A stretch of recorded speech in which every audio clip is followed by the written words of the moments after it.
अक्सर लोग ये शिकायत करते हैं कि हमारा मुंह खुश्क हो जाता है, गला खुश्क हो जाता है, बार बार पानी पीना पड़ता है। जैसे अब रोज़े हैं तो कुछ लोग इस वजह से रोज़ा नहीं रखते कि उनका गला खुश्क होता है और बार बार पानी पीना पड़ता है। बाज़ दफ़ा तो गला इतना खुश्क हो जाता है कि सांस लेना मुश्किल हो जाता है। अस्सलाम वालेकुम रहमतुल्लाहि व बरकातुहू। उम्मीद है कि आप सब खैर वाफियत से होंगे। मैं हकीम अनस हमीद और आप देख रहे हैं हकीम अनस हमीद यूट्यूब चैनल। आज की मेरी वीडियो उन लोगों के मुतालिक है जिनका मुंह खुश्क हो जाता है, गला खुश्क हो जाता है, बार बार पानी पीने को दिल करता है। तो वीडियो शुरू करने से पहले अभी तक जिन्होंने मेरा चैनल सब्सक्राइब नहीं किया उनसे गुजारिश है वो चैनल को सब्सक्राइब कर दें और बेल आइकन को क्लिक कर दें ताकि हर नई आने वाली वीडियो आप तक पहुंच सके और आप इससे मुस्तफ़ीद हो सकें।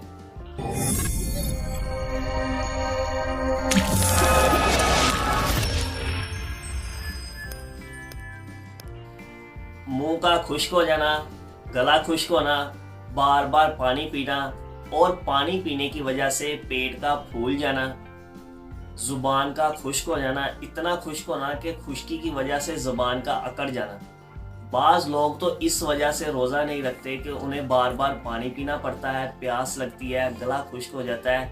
ये वीडियो उनके मुतालिक भी है तो वीडियो को मुकम्मल देखकर इस पर अमल करें ताकि रोज़े रख सकें।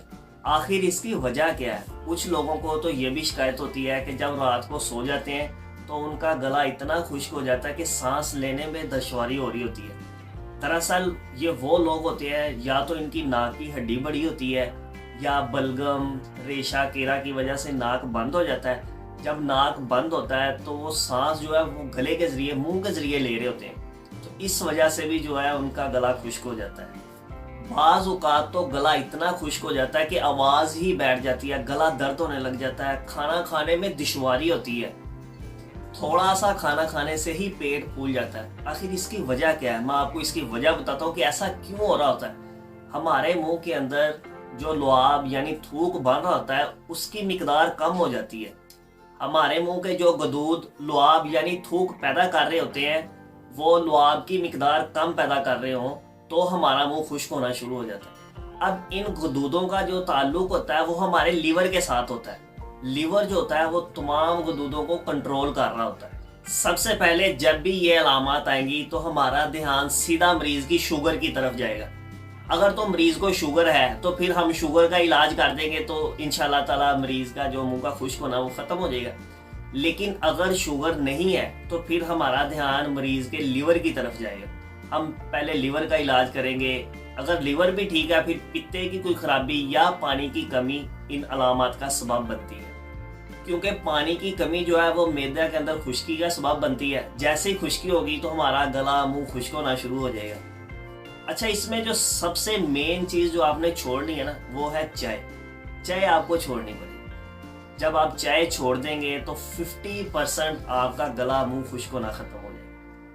अच्छा, बाज़ औक़ात तेज़ मसाले वाली अशिया इस्तेमाल की जा रही होती हैं, जैसे फ़ास्ट फूड हो गया, कढ़ाई गोश्त वगैरह। इसके अलावा जो हांडी होती है उसके अंदर तेज़ मसाले इस्तेमाल किए जा रहे हैं तो उसकी वजह से भी जो है ना मुंह खुश्क होना शुरू हो जाता है।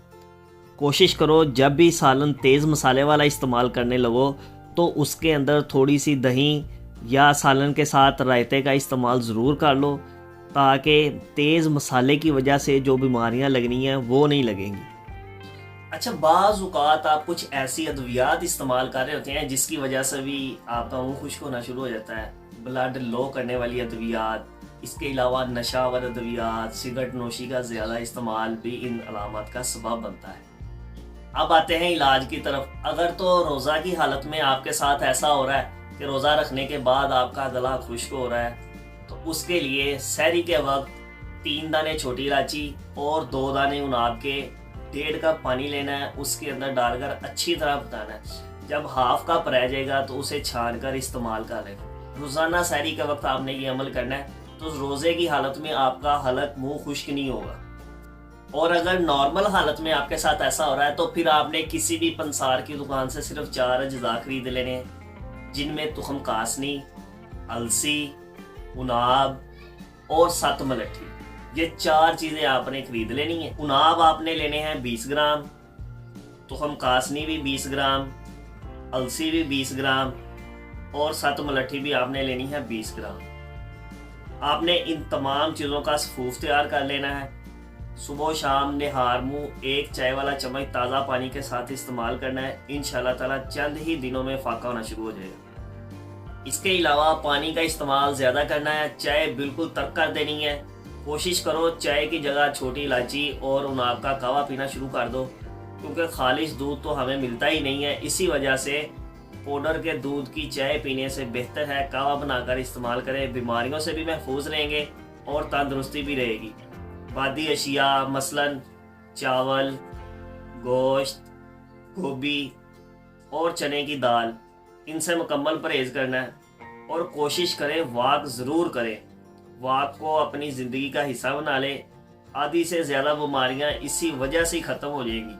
मुझे दें इजाज़त। अगर वीडियो पसंद आए तो लाइक, कमेंट और शेयर ज़रूर करें, ताकि हमारी भी हौसला अफजाई हो और दूसरे लोग भी इससे मुस्तफ़ीद हो सकें। जज़ाकुमुल्लाहु खैर।